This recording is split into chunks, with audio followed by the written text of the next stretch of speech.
celebrity couples. Kumpirmado, Barbie Forteza at Jack Roberto hiwalay na makalipas ang 7 taon bilang magkasintahan. Ang dating masayang tambalan ni Barbie Forteza at Jack Roberto na kinilala bilang isa sa pinakamatatag na celebrity couples ay nauwi sa isang controversial na hiwalayan na ngayon usap-usapan sa social media.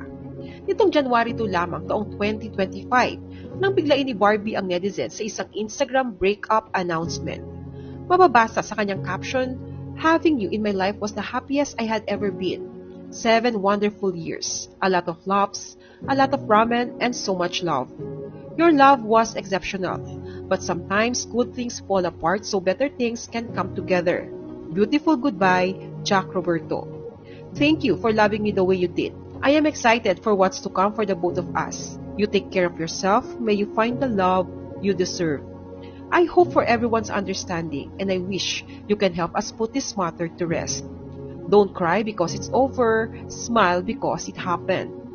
Kasama nito ang litrato ng magkahawak nilang mga kamay na kuha pa noong July 31, 2017 na eksaktong 20th birthday ni Barbie. Ano nga ba ang nangyari? Alamin natin ang buong kwento ng kanilang pag-iibigan at ang mga isyong tila naging sanhi ng kanilang pagkakalayo. Taong 2017 nang unang umamin sina Barbie Forteza at Jack Roberto tungkol sa kanilang relasyon. Nagsimula ito sa simpleng pagkakaibigan na nauwi sa pag-iibigan matapos silang magsama sa isang proyekto. Ang kanilang relasyon ay puno ng sweetness na makikita sa kanilang mga social media posts. Lagi nilang binabahagi ang kanilang mga date nights, travel adventures at nakakakilig na moments. Dahil dito, binansagan sila ng fans bilang Jack B. Ngunit tulad ng ibang relasyon, hindi rin sila nakaligtas sa mga hamon. Isa sa mga pinaka-pinag-usapang issue ay nang mag-click ang love team ni Barbie at David Licauco na nag-umpisa sa seryeng Maria Clara at Ibarra. Nakakilig pala talaga dati. No! Lalo na kapag inulit mo. Sabi ko na ito, diba ngayon natin? Pag napanood mo? Dahil nagustuhan ito ng fans, ay naging sunod-sunod ang proyekto nilang magkasama. At minsan ay nakikitang sweet din sila kahit wala sa harap ng kamera. Pero ayon kay Barbie, ay never nagselos si Jack kay David. Hindi naman po kasi magkaibigan po sila ni David.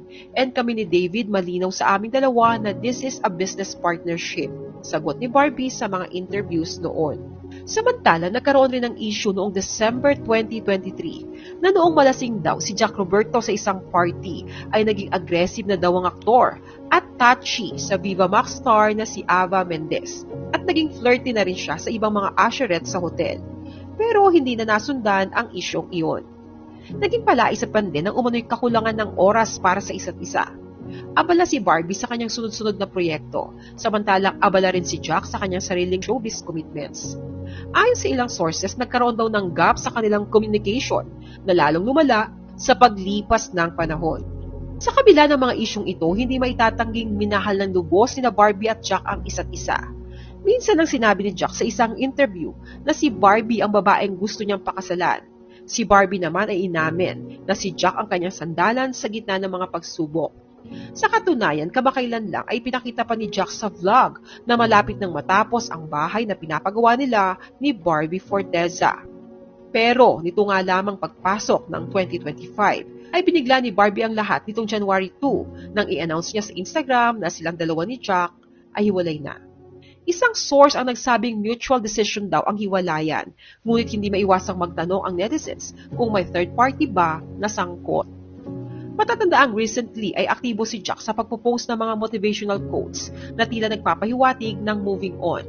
Sometimes, letting go is the best love you can give, ani Jack sa isa sa kanyang IG stories na lalong nagpasiklab ng espekulasyon. Maraming fans ang nalungkot sa balitang ito, lalo na't inaakala ng marami na sila na ang magtatapos sa altar. Gayunpaman, ang ilan ay nagsasabing mabuti na ring maghiwalay sila kung hindi na sila masaya. Ang iba naman ay nananatiling hopeful na magkabalikan pa ang dalawa. Pero may mga ilang netizens ang nagkomento na baka nagbigay daan ang hiwalayan para magkaroon ng Barbie Forteza and David Licauco real-life romantic relationship. Kaugnay ng breakup announcement ni Barbie ay nagpahayag ng kanyang opinyon ang social media personality na si Zian Gasa. Anya, take note, kung sino ang unang nag-post ng breakup, siya yung nakagawa ng mali. Sa inyong palagay, mayroon kayang third party na involved sa hiwalayan ni Barbie at Jack? Share your comments below.